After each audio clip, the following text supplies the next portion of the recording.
Divisions or product lines that are successful today always want to redeploy their cash and other resources into existing products and existing markets. Finding ample resources to fund new growth and new businesses is one of the hardest tasks of a corporate leader. While we never reached the level of performance I would have liked at IBM, we worked very hard at the process of starving the losers and investing in new big bets. It required a very different process than the one necessary for developing strategy. It required a rigorous portfolio review in which we said to the entire company, investment dollars belong to corporate, all of them, not just the discretionary new capital. We try to start with all of our businesses, successful and not so successful, as a zero-sum planning process every few years. This allowed us to kill thousands of research projects, eliminate hundreds of products, sell large businesses, and redeploy resources into promising new ventures. Even then we could not be sure we had effectively redeployed our assets. Those new ventures had to be protected from the normal budgetary cycle because if things get tight, more often than not, profit center managers would be tempted to starve the future-oriented projects. This is not the place to explain the many things we did to avoid the problems and to support new businesses, but it is a very important aspect of my overall conviction that focus is a critical element of institutional success. If a management team doesn't believe that it has identified and is seriously funding new growth opportunities, then it is likely to wander off and drink the heady brew of acquisitions and diversification and ultimately fail. 24. Execution strategy goes only so far.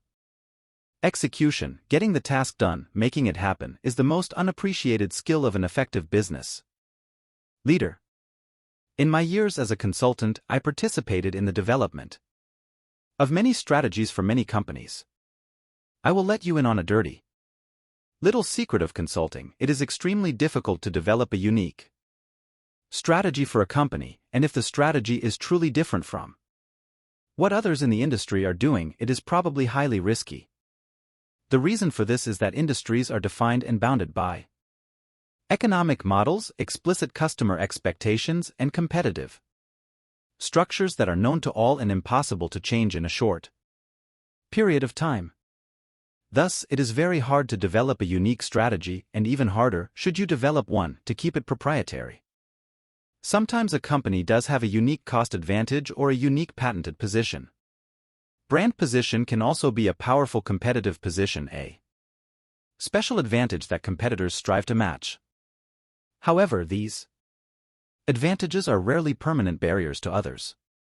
At the end of the day, more often than not, every competitor basically fights with the same weapons. In most industries, 5 or 6 success factors that drive performance can be identified. For example, everyone knows that product selection, brand image, and real estate costs are critical in the retailing industry. It is difficult, if not impossible, to redefine what it takes to be successful in that industry. .com retailers were a good example of a spectacular failure to understand that you cannot suspend the fundamentals of an industry. So, execution is really the critical part of a successful strategy. Getting it done right, getting it done better than the next person is far more important than dreaming up new visions of the future. All of the great companies in the world out-execute their competitors day in and day out in the marketplace, in their manufacturing plants, in their logistics, in their inventory turns, in just about everything they do. Rarely do great companies have a proprietary position that insulates them from the constant hand-to-hand combat of competition. People respect what you inspect. At McKinsey, my colleagues and I were continually frustrated to see one company after another invest thousands of hours and millions of dollars to develop solid, effective statements of strategic direction and then waste all the time and money because the CEO was unwilling to drive change through the organization. At other times, the CEO change was taking place in the organization, but failed to inspect what, in fact, was going on. Perhaps the greatest mistake I've seen executives make is to confuse expectations with inspection. I have sat through hundreds of meetings in which strategies, good, solid strategies, have been presented and the business leader has agreed, yes, this is what we're Going to do. I've seen well-written, sometimes brilliant strategy documents promulgated to the organization. I've seen great video, intranet and face-to-face messages describing with excitement and passion a new and daring direction for an enterprise. But alas too often the executive does not understand that people do what you inspect, not what you expect. Execution is all about translating strategies into action programs and measuring their results. It's detailed, it's complicated, and it requires a deep understanding of where the institution is today and how far away it is from where it needs to go.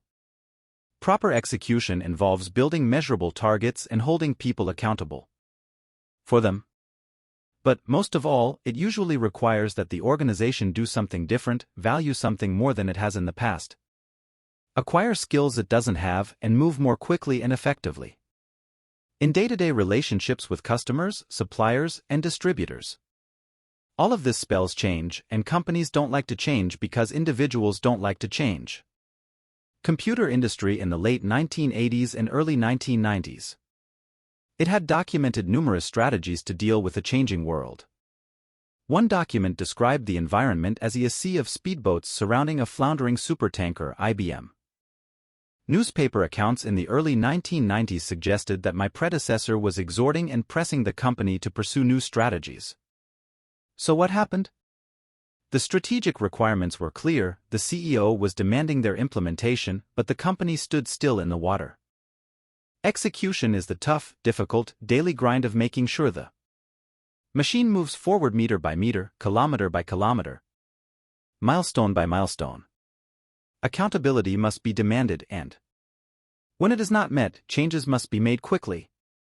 Managers must be asked to report on their performance and explain their successes and failures. Most important, no credit can be given for predicting rain, only for building arcs. I believe effective execution is built on three attributes of an institution: world-class processes, strategic clarity, and a high-performance culture. Let me touch briefly on each. World-class processes. Earlier in this section I mentioned that in every industry it is possible to identify the 5 or 6 key success factors that drive leadership performance. The best companies in an industry build processes that allow them to outperform their competitors vis-a-vis these success factors. Think about great companies. Walmart has superb processes in store management, inventory, selection, and pricing. GE is world-class in cost management and quality. Toyota is best-in-class in product lifecycle management.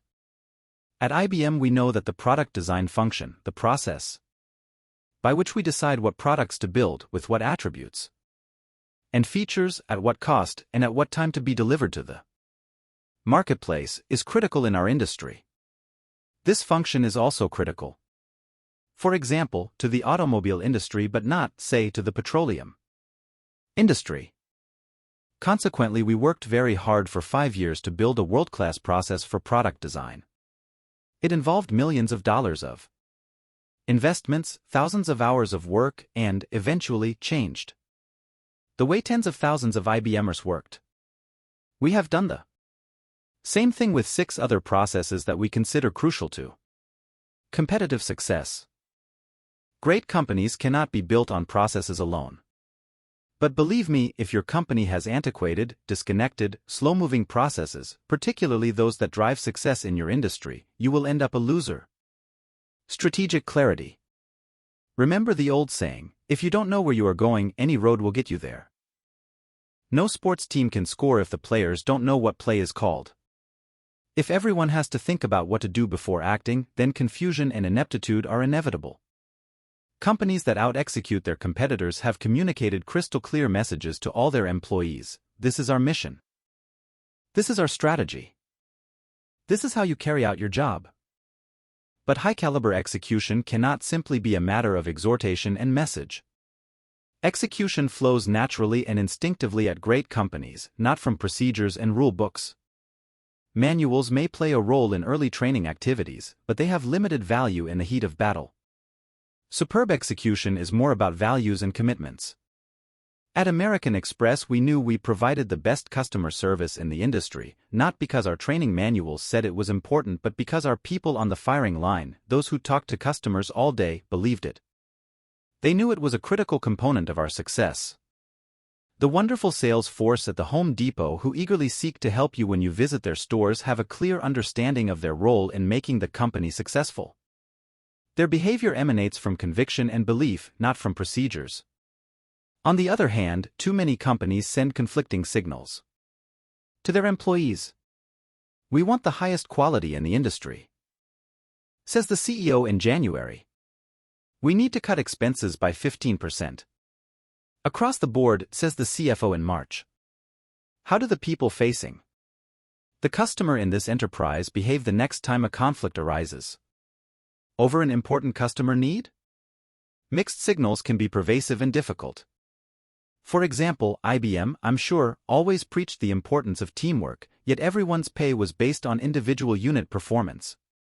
We said we value customers above all else, but no one in the field could make a pricing decision without a sign-off from the finance staff. If you want to out-execute your competitors, you must communicate clear strategies and values, reinforce those values in everything the company does, and allow people the freedom to act, trusting they will execute consistent with the values. High-performance culture superb execution is not just about doing the right things. It is about doing the right things faster, better, more often, and more productively than your competitors do. This is hard work. It calls for a commitment from employees that goes way beyond the normal company-employee relationship. It is all about what I call a high-performance culture. High-performance cultures are harder to define than to recognize. Once you enter a successful culture, you feel it immediately. The company executives are true leaders and self-starters. Employees are committed to the success of the organization. The products are first-rate. Everyone cares about quality. Losing to a competitor, whether it be a big fight or a small one, is a blow that makes people angry. Mediocrity is not tolerated. Excellence is praised, cherished, and rewarded. In short, businesses with high-performance cultures are winners, and no person of substance would work anywhere else.